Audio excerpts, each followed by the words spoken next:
Well, internal challenges, you get everything from not being included in the thought process, but being included when the money question comes in, or the money part of the discussion comes in. That's when they bring you in.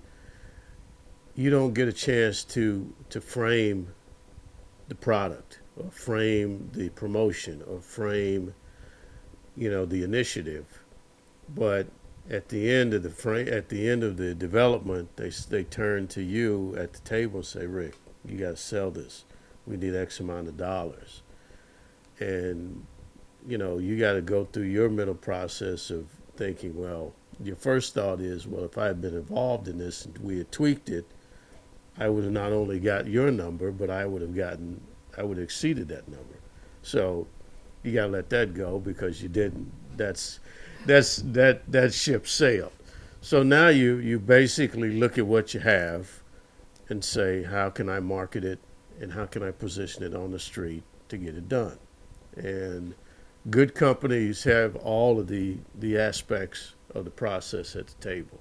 Bad companies exclude some parts, and you have a CEO and a small group of people that put together everything, and then they push it down, or push it here, or push it there. And that's the reality of being involved and not being involved. And you can actually survive very well in either one of those scenarios if at the end of the dance you get the proper respect that you deserve for pulling it off. I work for some tough CEOs that um, cursed me out at the table, publicly held companies. But when I did the job, this guy, the one guy I'm thinking of, I mean, he was quick to give you that compliment, and would call everybody else in the room and give you the compliment in front of everybody else. He would generally not undress you verbally in front of everybody, but sometimes, yeah. It, so those are the challenges. The challenges are being involved, having the sales aspect of the project, having that spokesperson involved in the room. You may it happens both ways, and the reality is you have to do your job whether you're in the room during the process, or whether you're brought into the room when the process is already done. You still have to do your job, and you still got to perform. Because the bottom line is, when the CEO turns to you and says, "You need to make this work. You need to generate the money for this. This has to be.